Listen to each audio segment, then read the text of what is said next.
नमस्कार साथियों, स्वागत है आप सभी का एक बार फिर से गुरुकुल ऑनलाइन क्लासेस के इस मंच पर, जहां पर हम आगामी पुलिस भर्ती और पेट परीक्षा को ध्यान में रखते हुए आपके लिए हिंदी के कुछ विशेष प्रश्नों के साथ प्रतिदिन उपस्थित होते हैं। साथियों, अपनी पिछली क्लासों में हमने कुछ महत्वपूर्ण प्रश्नों के साथ अपनी चर्चा को, संवाद के कार्यक्रम को आगे बढ़ाया था।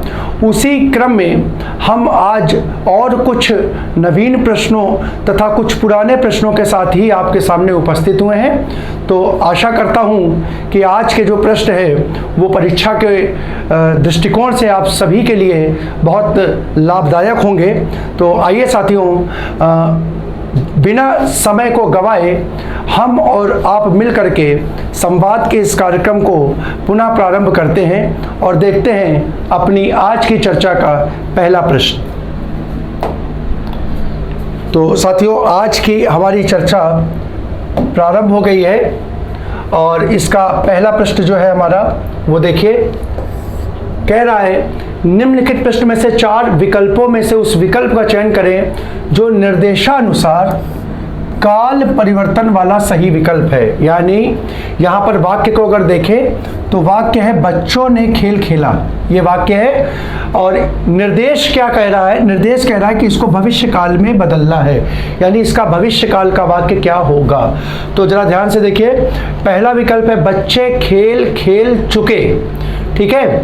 अच्छा, दूसरा है बच्चे खेल खेल रहे हैं। तीसरा है बच्चे खेल खेल चुके होंगे। और चौथा है कि बच्चे खेल खेलेंगे।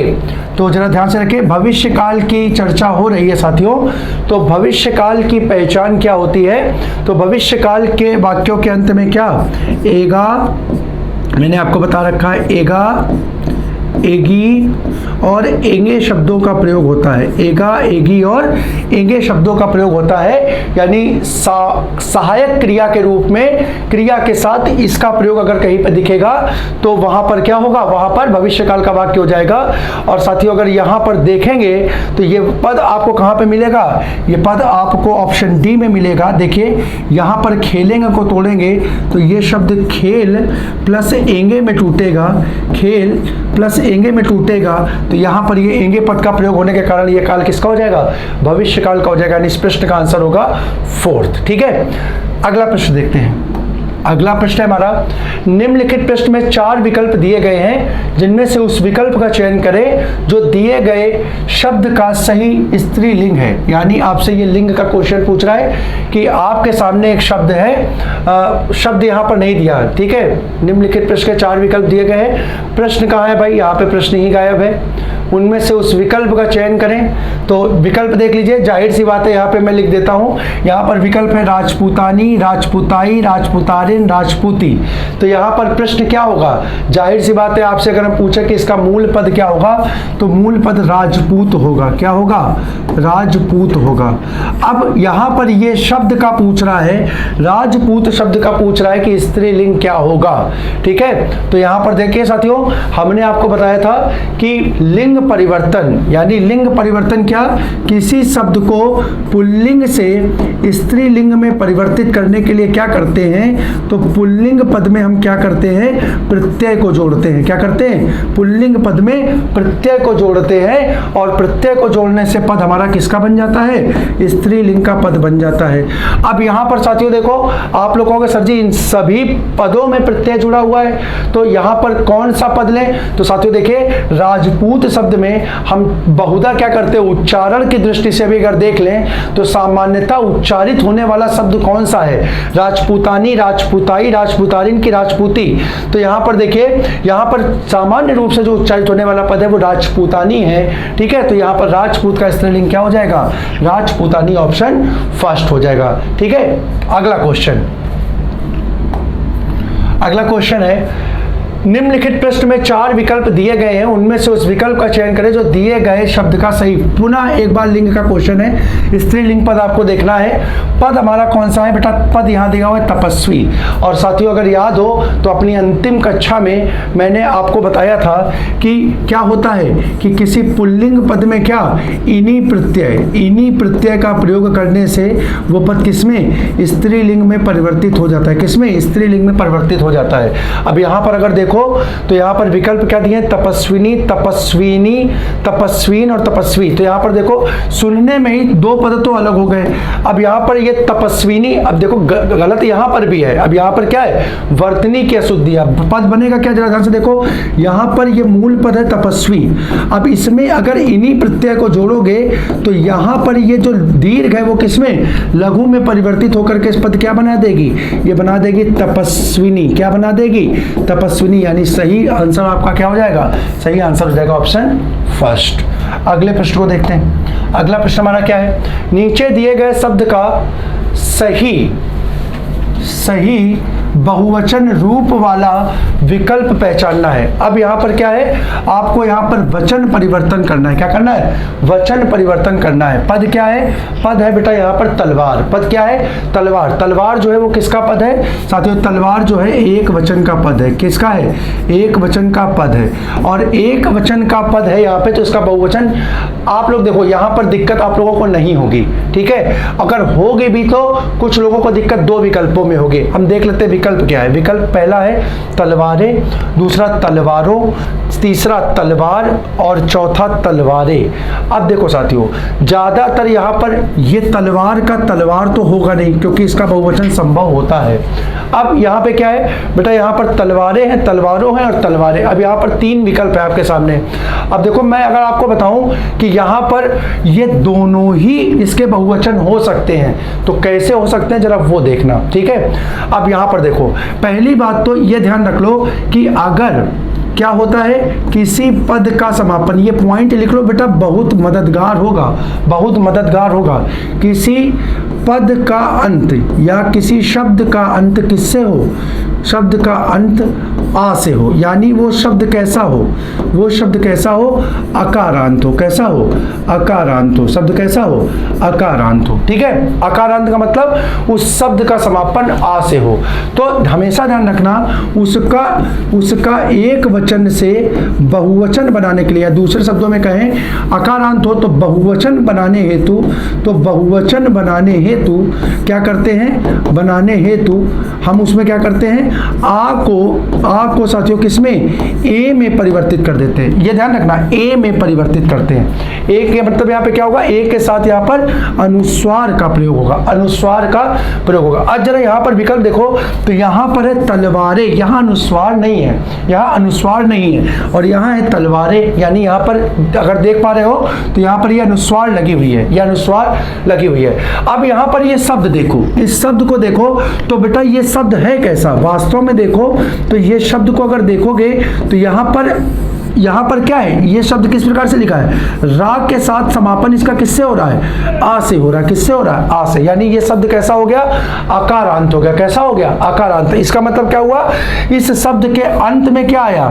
इस शब्द के अंत में आ ध्वनि आई। इस शब्द के अंत में आ ध्वनि आई, ठीक है। और अगर आ ध्वनि आई है तो वहां पर ए का प्रयोग ना होकर के किसका? ए का प्रयोग होगा। अब कहोगे सर जी ए का प्रयोग किसमें होता है? ए का प्रयोग किसमें होता है? तो ध्यान रखना, अगर किसी पद का समापन आ से होता है, यानी अ से नहीं, आ यानी बड़ा आ जिसको हम लोग बोलते हैं, दीर्घ आ से अगर होता है तो वहां पर पद के अंत में हम ए नहीं बल्कि ए का प्रयोग करते हैं। किसका?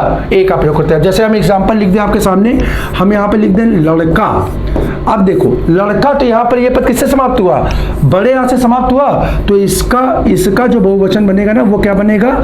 लड़के। अब यहाँ पे लड़के नहीं बनेगा, लड़के बनेगा, ठीक है। इसी प्रकार से अगर हम यहाँ पे शब्द लिख दें दरवाजा, क्या लिख दें? दरवाजा, तो इसका क्या बनेगा? इसका बनेगा दरवाजे। क्या बनेगा? दरवाजे। अब देखो यहाँ अनुस्वार नहीं लग रहा, लेकिन अगर हम यहाँ पर क्या लिख दें? हम यहाँ पर लिख दें नहर। क्या लिख दें, नहर। तो अब ये कैसा हो गया, ये अकारांत हो गया, तो इसका बहुवचन बनाने के देखो क्या लगाएंगे, इसका बहुवचन बनाने के लिए हम नहरे का प्रयोग करेंगे। किसका प्रयोग करेंगे, नहरे का प्रयोग करेंगे। हो गया, बात स्पष्ट हो गई मेरे ख्याल से, तो आप लोगों को बात स्पष्ट हो गई। अब अगर हम बोले तो बेटा इसका देखो आंसर क्या बनेगा, तो यहाँ पे अकारांत का पद है तो इसका आंसर बन जाएगा आपका ऑप्शन फर्स्ट तलवारें, भी नहीं होगा। अब देखो यहाँ पर दूसरा पॉइंट जो मैं बताने जा रहा हूँ उसको ध्यान रखो। हमने आपको बताया था क्या बताया था, हमने आपको ये बताया था कि वचन का परिवर्तन दो प्रकार से होता है। अगर आप कहिए तो इसको अगर हम यहाँ से बिगाड़े तो हम यहाँ पे बता दें कि वचन का परिवर्तन जो होता है वो कितने, दो प्रकार से होता है। यहाँ पे देख लो, वचन का परिवर्तन दो प्रकार से होता है। एक कैसा, एक होता है विभक्ति रहित, कैसा होता है, विभक्ति रहित, और दूसरा कैसा होता है बेटा, दूसरा होता है विभक्ति सहित। दूसरा कैसा होता है, विभक्ति सहित, विभक्ति सहित, ठीक है, विभक्ति सहित। अब जरा ध्यान से देखना, तो विभक्ति रहित पद है, तो विभक्ति रहित यानी देखो ये पद स्वतंत्र रूप से लिखा। विभक्ति सहित का मतलब जानते हो, यहाँ पे देख लेना, विभक्ति सहित का मतलब जब वाक्य में प्रयोग हो, वो पद किसमें हो, वाक्य में प्रयोग हो। विभक्ति का प्रयोग वाक्य में ही होता है, तो वाक्य में अगर कोई वो पद प्रयुक्त हो रहा है तो उसका बहुवचन कैसे बनेगा, और कोई पद स्वतंत्र रूप से तो उसका बहुवचन कैसे बनेगा। तो देखो अगर विभक्ति रहित है तो यहां पर तो वही नियम बन जाएगा कि आ को किस में बदल देंगे, ए में बदल देंगे, आ को किस में बदल देंगे, ए में बदल देंगे। और अगर विभक्ति सहित होगा तो ध्यान रखना, विभक्ति सहित अगर कोई पद है और पद के अंत में क्या आ और ऊ आ रहा है, क्या आ रहा है, आ और ऊ आ रहा है, आ और ऊ आ रहा है, तो ऐसे पदों में बहुवचन बनाने के लिए क्या प्रयोग करते हैं, ओ का प्रयोग करते हैं। क्या करते हैं, ओ का प्रयोग करते हैं। तो याद रखना यहां पर बेटा तलवारों आंसर कब बनेगा, तलवारों आंसर जब बनेगा जब इसका प्रयोग क्या होगा, विभक्ति सहित होगा, ठीक है, विभक्ति सहित होगा,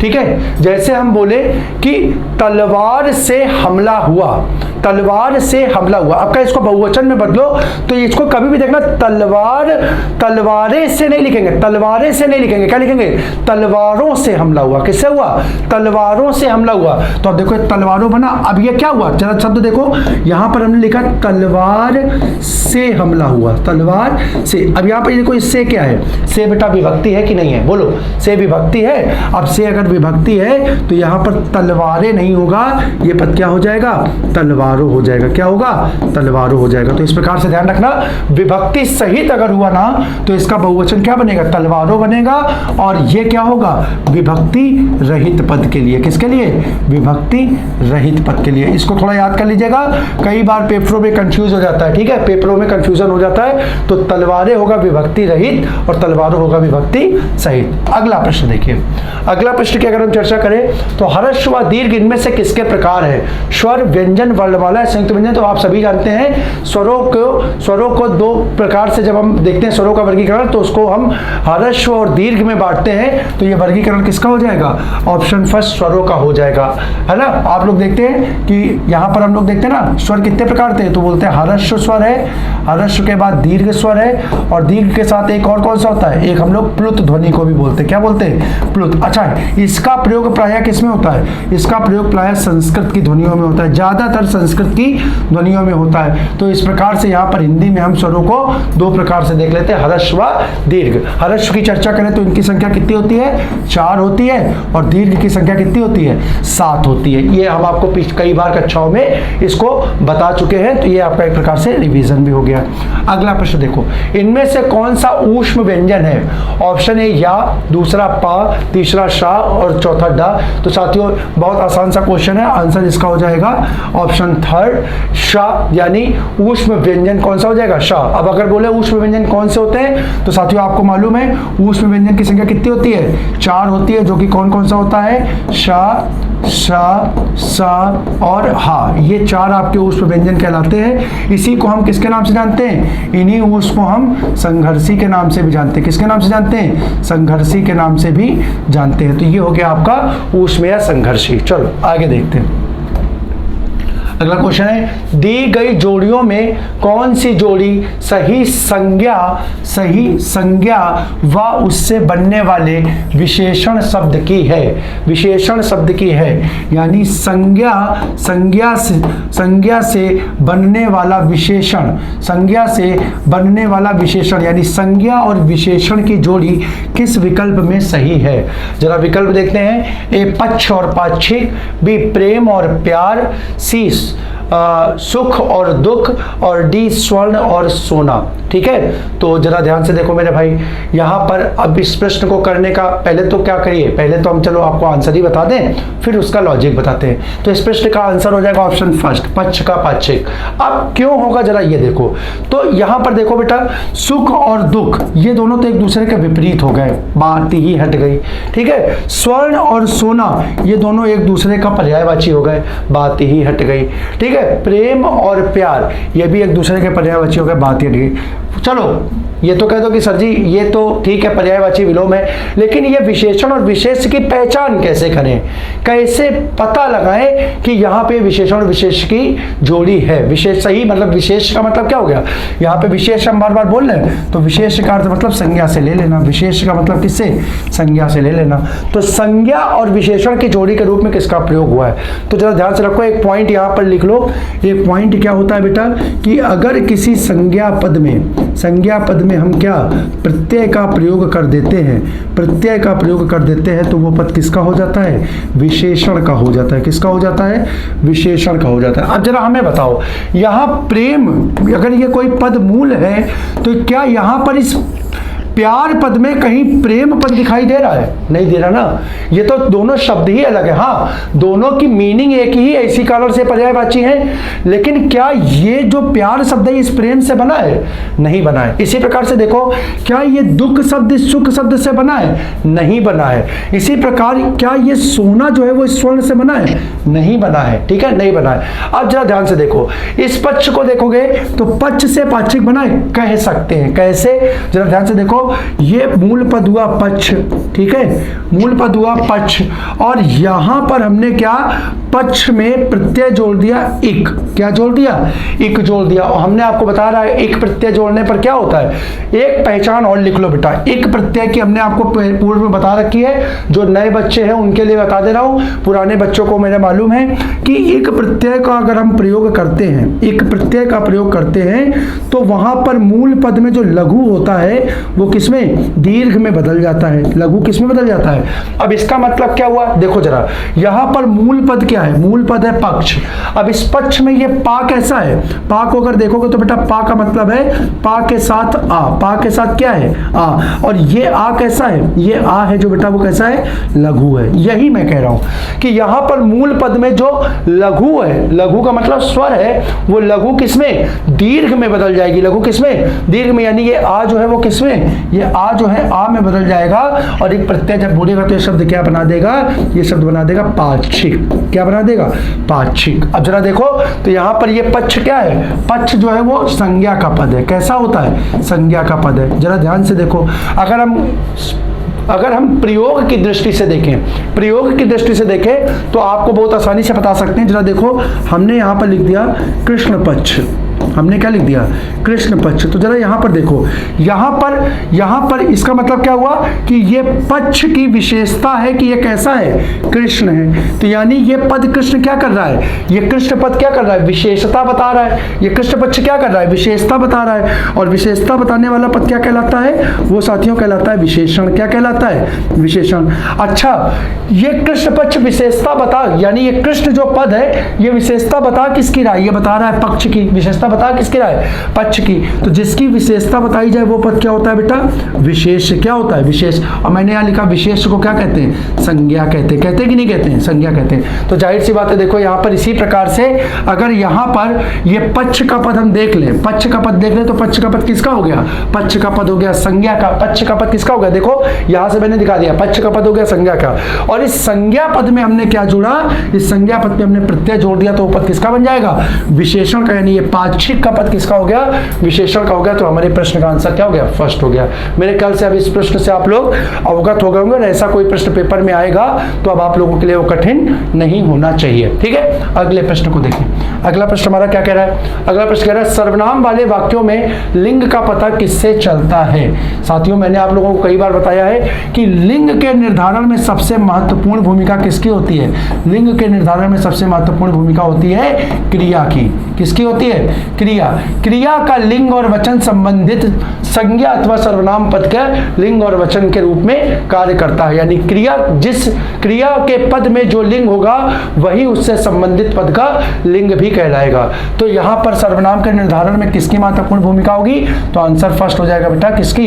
क्रिया। यानी लिंग में लिंग का पता किससे चलता है? तो लिंग का पता क्रिया पदों से चलता है। किससे चलता है? क्रिया पदों से चलता है। ठीक है, अगला प्रश्न देखो, एक एग्जांपल के माध्यम से दिखा दें। देखो, जैसे मैं यहां पर बोलूं ये वह है, ये देखो तुम्हारे सामने एग्जांपल रख दे रहे हैं। वह क्या है? वह सर्वनाम का पद है कि नहीं है? बोलो, है कि नहीं है?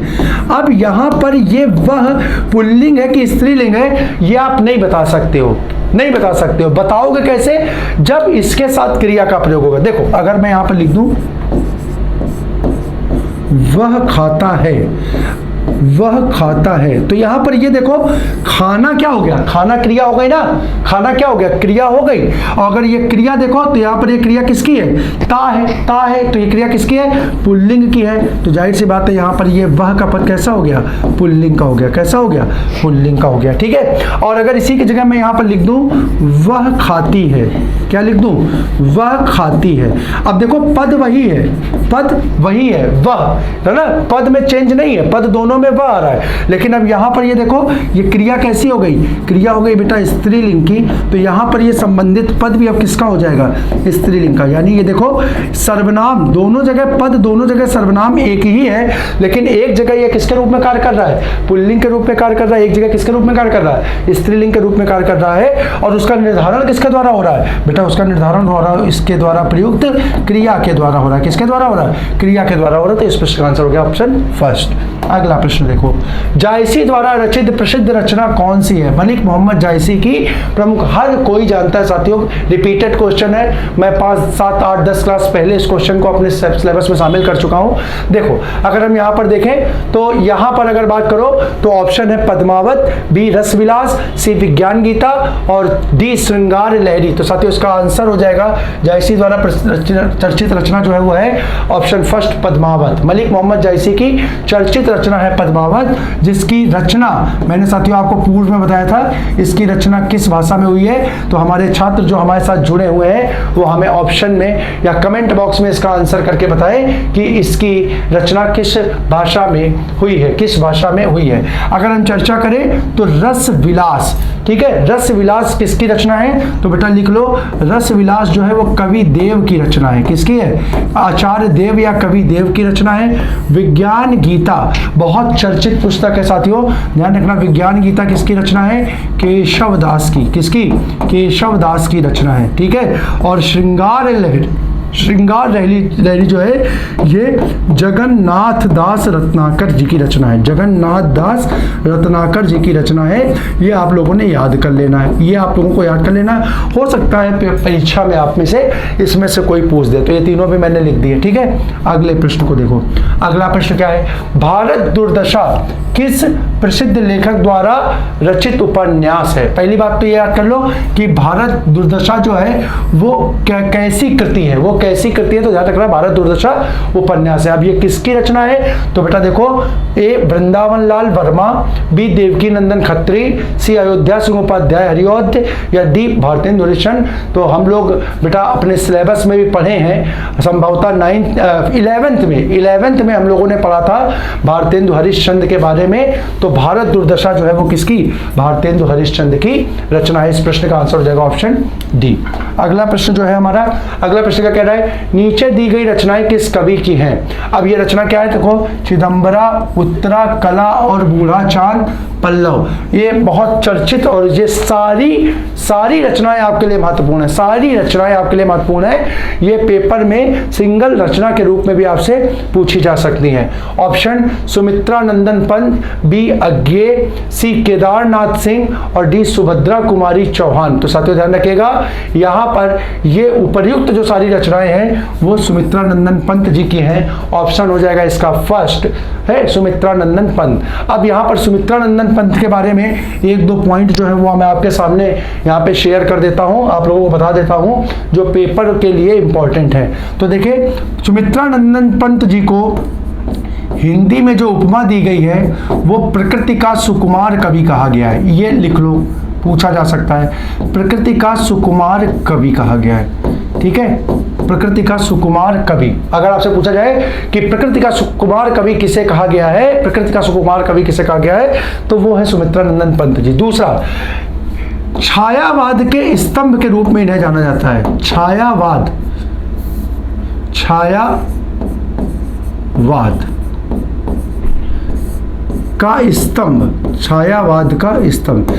ठीक है, छायावाद के स्तंभ के रूप में किसे जाना? सुमित्रा नंदन पंत को। अब साथियों, क्या छायावाद का स्तंभ यही है? नहीं, छायावाद के स्तंभ कौन माने गए? 4 कवि माने गए। छायावाद के 4 कवि छायावाद के स्तंभ माने गए हैं। उसमें कौन है? तो देखिए, उसमें है, एक है जयशंकर प्रसाद, एक है आपके जयशंकर प्रसाद,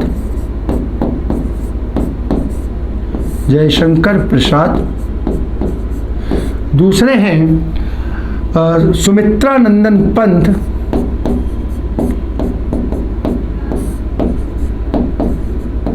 सुमित्रा नंदन पंत, तीसरे हैं पंडित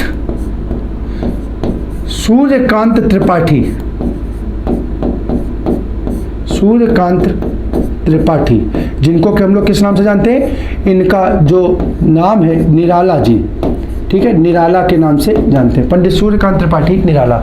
और चौथे जो महत्वपूर्ण है वो हिंदी की लेखिका हैं या कवित्री हैं, उनका नाम है महादेवी वर्मा, महादेवी वर्मा। ठीक है, तो ये 4 छायावाद के स्तंभ, कई बार पेपर में क्वेश्चन इससे आता रहा है कि छायावाद के 4 स्तंभ निम्न में से कौन है या कौन नहीं है। तो आप ये 4 याद रखिएगा। छायावाद के 4 स्तंभ में पंत जी का भी जिक्र होता है, पंत जी का भी जिक्र होता है। ठीक है, तो ये छायावाद के 4 स्तंभ मैंने आपके सामने लिखवा दिए। ठीक है, अगला क्वेश्चन देखो, अगला क्वेश्चन, सर्वेश्वर दयाल सक्सेना को किस रचना के लिए साहित्य अकादमी पुरस्कार प्रदान किया गया? सर्वेश्वर दयाल सक्सेना को किस रचना के लिए साहित्य अकादमी दिया गया?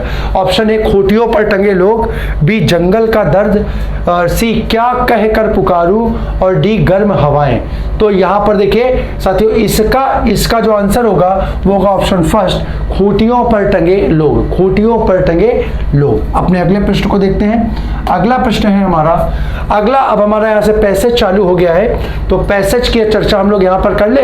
मैंने जैसा कि आपको बताया है कि पैसेज को पढ़ने का तरीका क्या है वो हम आपको पूर्व की क्लास में बता चुके हैं। तो आइए पैसेज को पढ़ करके और हम लोग इसके अपने क्वेश्चंस के आंसर को निकालने का प्रयास करते हैं। तो एक बार मैं आपके सामने पैसेज को पढ़ दे रहा हूँ, जो इंपॉर्टेंट फैक्ट्स होंगे उनको मैं यहाँ पर अंडरलाइन कर दूंगा और उसके बाद फिर हम लोग इस पर चर्चा करेंगे।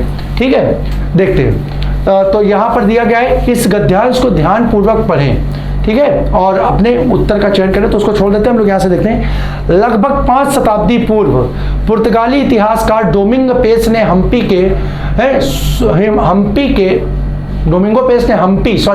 हम्पी को स्वप्नों की नगरी कहा था। ठीक है, तो किसने कहा था, जरा यहीं पे फर्क कर लो, किसने कहा था? डोमिंगो पेस ने। ठीक है, कहीं कहीं आपको देखे, कहीं पे डोमिंगो पेस की जगह डोमिंगो पायस भी मिल सकता है। एक ही व्यक्ति है, कंफ्यूज ना होगा, चाहे डोमिंगो पेस बोले चाहे डोमिंगो पायस बोले। ठीक है, चलो आगे देखते हैं। यह संगम वंश के शासकों की राजधानी थी, जिन्होंने 1336 ईस्वी में प्राचीन हम्पी स्थल पर विजयनगर साम्राज्य की नींव रखी थी। किसके शासकों की? संगम वंश के शासकों की। ठीक है, चलो। लेकिन वह कृष्णदेव राय थे जिन्होंने भव्य महल और मंदिरों से राजधानी को अलंकृत किया और विजयनगर साम्राज्य की सीमाओं को दूर दूर तक फैलाया। कौन था? यानी एक बार अगर देखें तो इस वंश का सबसे शक्तिशाली शासक कृष्णदेव राय हो गया। ठीक है, अच्छा, उसके बाद कह रहा है जिससे वह दक्षिण भारत का सर्वाधिक शक्तिशाली हिंदू साम्राज्य बना। परंतु इस साम्राज्य की शक्ति का इस साम्राज्य की शक्ति का पतन कैसे हुआ? देखो इंपॉर्टेंट है, पड़ोसी बहमई राज्यों के संघ के 1565 ईस्वी में संयुक्त बंगाल की खाड़ी और दक्कन पठार से नहीं, संयुक्त आक्रमण से प्रारंभ हुआ। इस विजयनगर को परास्त करके नष्ट कर दिया गया। यह उस साम्राज्य का दुखद अंत था जो कभी अरब सागर से बंगाल की खाड़ी, यानी इसका विस्तार देखो, इसका विस्तार कहां से था, ये साम्राज्य का विस्तार कहां से था, अरब सागर से बंगाल की खाड़ी और दक्कन के पठार से भारद्वीपी प्रायद्वीप तक फैला था। ठीक है, विजयनगर के भग्नावशेष एक दूसरे पर टंगी विशाल चट्टानों की निर्जर दृश्यावलियों के बीच फैले हैं। अच्छा, दक्षिण भारत के राजनीतिक परिदृश्य में अपने उदय से पूर्व हम्पी कई शताब्दियों से एक प्राख्य पावन स्थल था।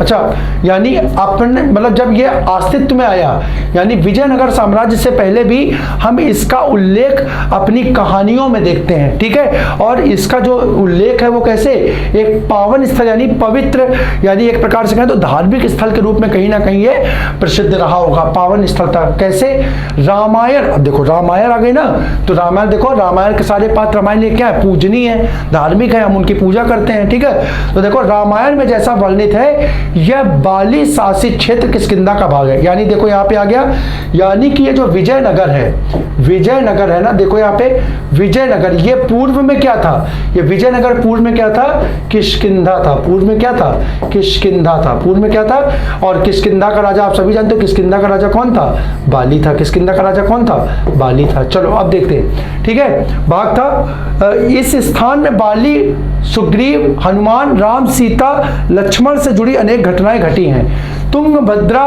नदी, नहीं है यार, नदी है, नदी के पार स्थित वर्तमान एनीगोंडी दुर्ग इस वानर साम्राज्य का प्रमुख केंद्र था। हम्पी के चट्टानी पर्वत जैसे हेमकुट पर्वत, यहाँ पे इसको मातंग कर लो बेटा, मातंग पर्वत और माल्यवंत पर्वत का उल्लेख रामायण में मिलता है। तुंगभद्रा का प्राचीन नाम और पार्वती का नाम पंपा है। देखो ये जरा लिख लो, पंपा।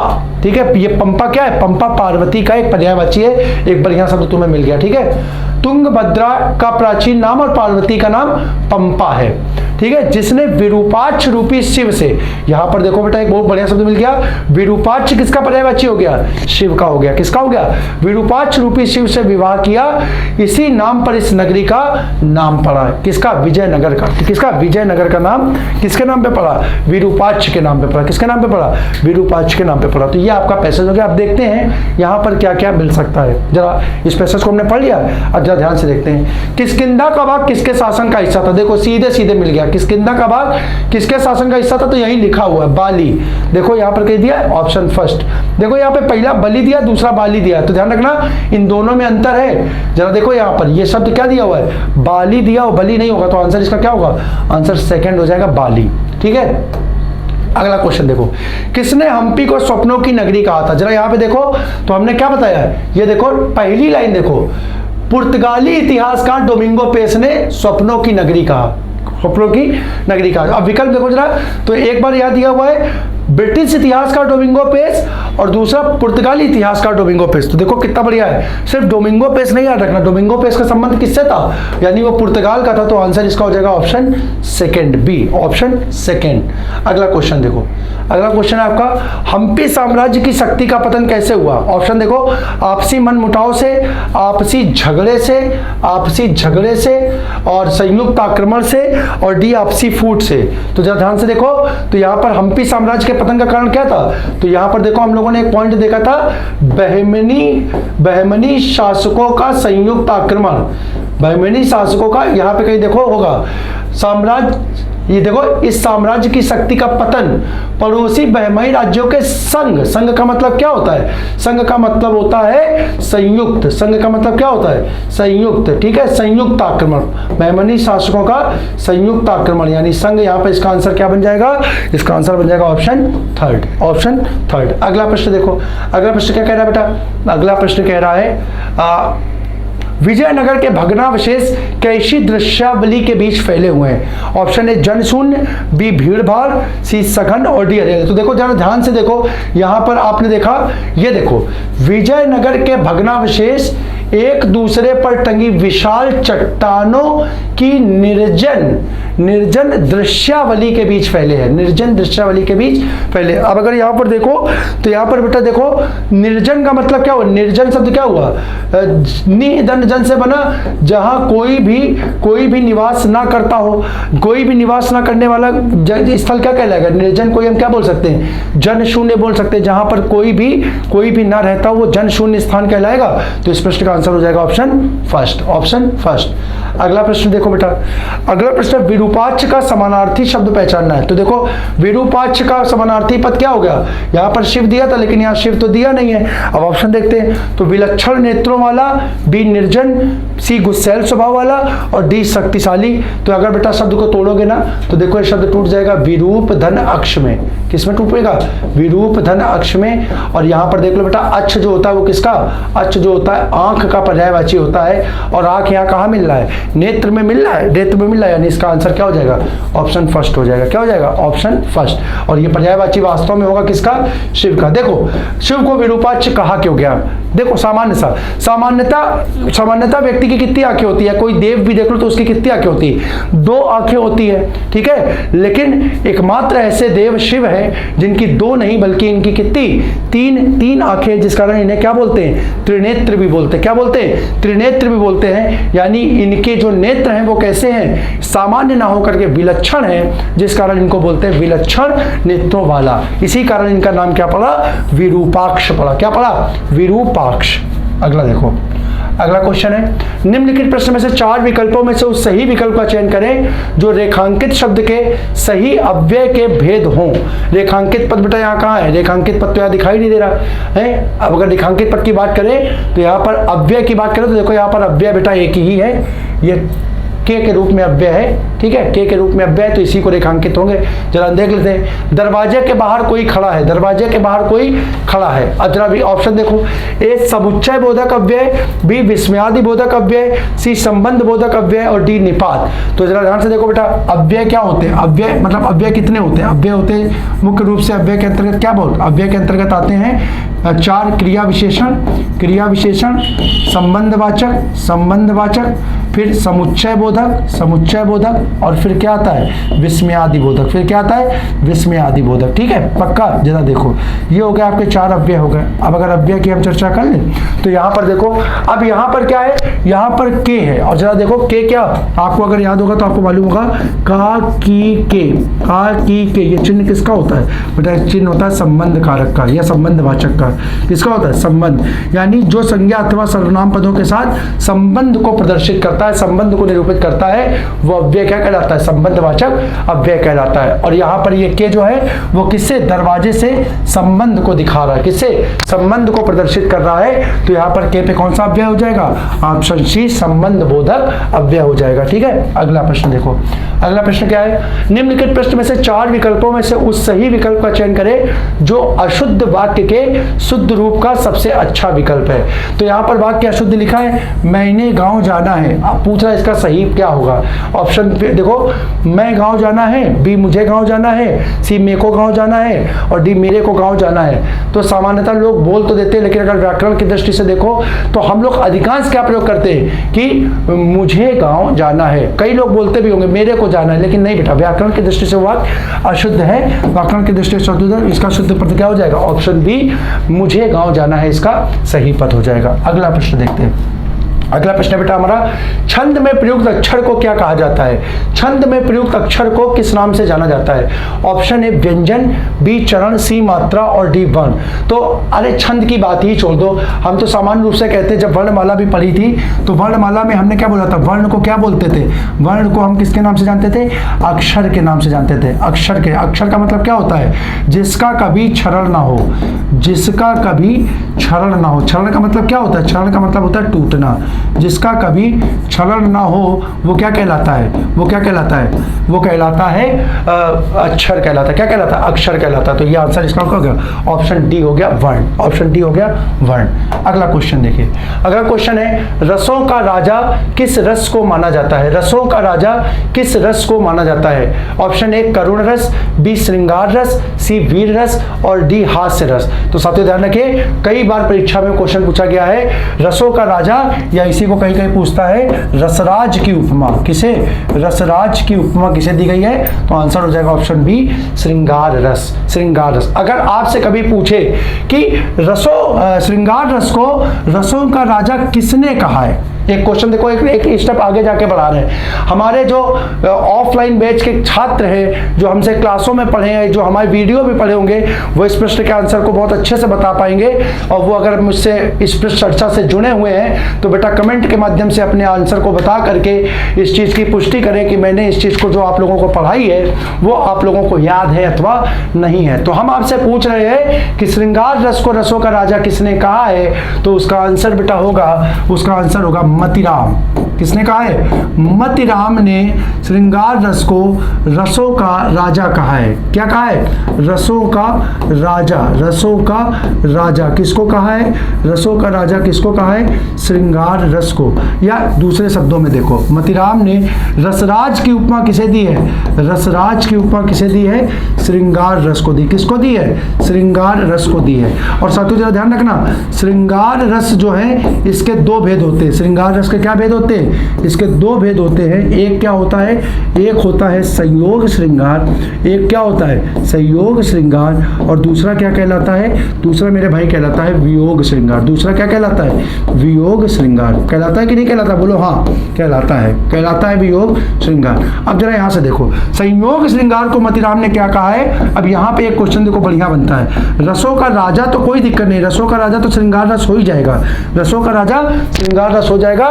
लेकिन अगर पूछे संयोग की वियोग, तो इसका आंसर होगा संयोग। और वियोग श्रृंगार को मतिराम ने कहा है रसों की रानी। क्या कहा है? रसों की रानी, यानी ये रसों की रानी। पेपर में अगर पूछा जाए कि रसों का राजा और सिर्फ श्रृंगार ना देखा कि संयोग और वियोग पूछे, तो ध्यान रखना संयोग होगा और वियोग क्या कहलाएगा? रसों की रानी कहलाएगी। वियोग रसों की रानी कहलाएगी। अगला क्वेश्चन देखो, निम्नलिखित प्रश्नों में से 4 विकल्पों में से वो सही, अरे यार, सही विकल्प का चयन करें जो निर्देशानुसार वाक्य परिवर्तन वाला सही विकल्प है। सही विकल्प है, ठीक है। आप इस किताब को पढ़े हैं, अब कर्मवाच्य में इसको परिवर्तित करना है। ये वाक्य आपका दिया है, इसको किसमें? कर्मवाच्य में बदलना है। कर्मवाच्य में बदलना है। तो देखो, इस किताब को आपके द्वारा पढ़ा गया पहला, क्या आपने इस किताब को पढ़ा है दूसरा, तीसरा यह किताब आपके द्वारा पढ़ी गई तीसरा, आपने यह किताब पढ़ी चौथा। तो कर्मवाच्य के अनुसार अगर बदलना है तो हमने आपको बताया था कर्मवाच्य में क्या होता है? कर्मवाच्य में बेटा होता है से अथवा के द्वारा, के से अथवा के द्वारा पद को, मतलब कर्ता को किसके साथ? से अथवा के द्वारा पद से जोड़ा जाता है। से अथवा के द्वारा पद से जोड़ा जाता है। अब यहाँ पर देखो, से अथवा के द्वारा पद कहाँ है? तो यहाँ पर से पद कहीं दिख रहा है? नहीं, से नहीं दिख रहा, लेकिन हाँ यहाँ के द्वारा दिख रहा है। यहाँ पर के द्वारा यहाँ दिख रहा है, के द्वारा यहाँ दिख रहा है। तो ये दोनों पद तो हट गए, ये दोनों तो हट गए। अब देखो इन दोनों में कौन सा होगा? तो ऐसा पद जहाँ परिवर्तन ना हो। देखो यहाँ पर क्या है? इस किताब को, लेकिन यहाँ पे देखो इसकी जगह क्या आ गया? यह आ गया। कोई भी परिवर्तन किसी भी प्रकार का पदों में नहीं होगा, सिर्फ कर्ता और कर्म पद को उसके साथ जो क्या है विभक्ति है, उस विभक्ति में क्या करेंगे? परिवर्तन करके बदलेंगे। तो हमने क्या बताया, अगर कर्म वाच्य में परिवर्तित कर रहे हैं तो कर्ता का पद जो है वो से अथवा के द्वारा का जुड़ेगा, बाकी किसी पद में कोई परिवर्तन नहीं होगा। तो यहाँ पर देखो इसको यहाँ ये में बदल दिया, तो इस कारण ये आंसर ना होकर के आपका आंसर क्या हो जाएगा?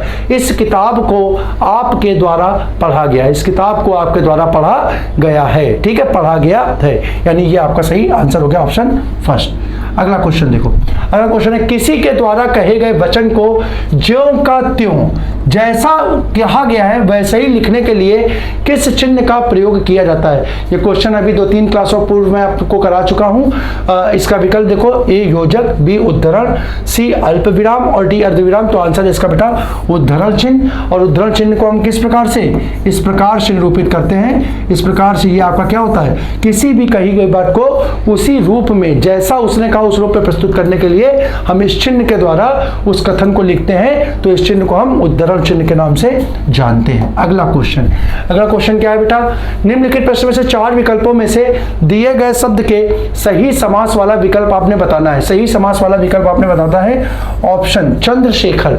चंद्रशेखर जो है इसका सही क्या होगा। तो जरा विकल्प देखो, ऑप्शन ए चंद्र है शिखर पर जिसके, दूसरा चंद्र है जिसका नाम, तीसरा चंद्र के समान है जो, और यहां पर चंद्र के जैसा है जो। तो यहां पर देखो, यहां पर पद क्या आ रहा है, चंद्र और शेखर, चंद्र और शेखर। अगर यहां पर देखो तो यहां पर चंद्रमा और शेखर पद जो होगा वो शिखर से संबंधित हो जाएगा।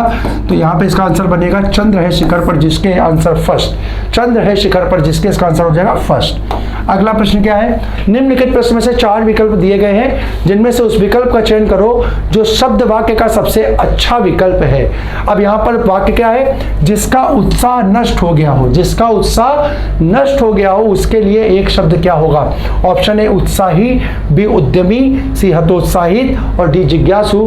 तो इसका आंसर होगा बच्चा जिसका उत्साह नष्ट हो गया हो, ऑप्शन सी हतोत्साहित। इस पद को तोड़ोगे तो हो जाएगा हत और पद बनेगा उत्साहित। उत्साहित का मतलब उत्साह से संबंधित हुआ, ठीक है, और हत का मतलब होता है समाप्त होना। हम कहते हैं हत मतलब एक तरीके से, हत का मतलब होता है मर जाना, खत्म होना, खत्म होने को समाप्त होना बोलते हैं। तो यहाँ पर समाप्त होना या खत्म होने से संबंधित इसका हो गया। तो यहाँ पर इसके साथ ये पद जोड़ करके क्या बन गया, हतोत्साहित बन गया। तो यहाँ पर इस प्रश्न का आंसर ऑप्शन सी हो गया, यानी हतोत्साहित। तो इस प्रकार से साथियों आज की चर्चा में, जो कि कल हम लोगों ने आपके सामने चर्चा की थी, जिसमें हम लोगों का पैसेज का जो पोर्शन था वो नहीं हो पाया था, और हमने आपसे इस वादे के साथ विदा ली थी कि आगामी क्लास में हम पैसेज के साथ आपके सामने उपस्थित होंगे, जिससे कि हमारा ये जो अंक है ये पैट परीक्षा को ध्यान में रखते हुए भी आपके लिए महत्वपूर्ण हो। क्योंकि देखिए बेरोजगारों के लिए सबसे महत्वपूर्ण होता है एक रोजगार प्राप्त करना, और चाहे वो कैसा भी हो, ठीक है। उसमें ज़रूरी नहीं है कि आप पुलिस में जा रहे हैं, कि ग्रुप सी में जा रहे हैं, कि डी में जा रहे हैं। आज के प्रतिस्पर्धी युग में, आज के इस प्रतिस्पर्धी युग में बहुत महत्वपूर्ण है कि पहले आपके पास क्या हो, एक नौकरी। पहले आप अपना स्थान सुरक्षित करें और उसके बाद एक बेस जब तैयार हो जाए तो फिर आप अपने जितना चाहें, ठीक है, अपने सपनों की उड़ान को भरें और उन सपनों को पूरा करने के लिए प्रयास करें। लेकिन सबसे महत्वपूर्ण क्या है, सबसे महत्वपूर्ण है कि आप पहले कम से कम एक नौकरी पा करके, जो वर्तमान में आप किसी पे निर्भर हैं, अभी आप तैयारी करने के लिए अपने माता पिता पर निर्भर हैं, लेकिन विश्वास मानिए साथियों, जिस दिन आपको नौकरी मिलेगी तो आप खुद ही स्वतंत्र हो जाएंगे, यानी आप स्वयं में आत्मनिर्भर हो जाएंगे।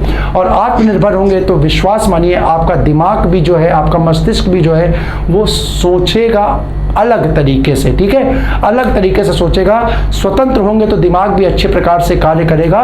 तो मैं पुनः आप लोगों से निवेदन करता हूं कि जो भी परीक्षा हो, एक जैसे सिलेबस से मिलती हुई जो भी परीक्षा हो आप उसको दें। ये किसी एक को फोकस करके देखिए, कभी भी कोई तैयारी नहीं हो सकती है, ठीक है। तो अभी आपके सामने जो, अर्थात देखिए सिलेबस भी समान ही है, सिलेबस नहीं है जो इस एक पेपर में आ रहा है वही दूसरे पेपर में आ रहा है, तो आपको देने में कोई दिक्कत नहीं होगी, ठीक है। तो पूरी मैं आशा करता हूं कि आप किसी ना किसी, ठीक है, परीक्षा में इन प्रश्नों के माध्यम से क्या होगा, लाभान्वित होंगे और अपने स्थान को परीक्षा में सुनिश्चित करेंगे।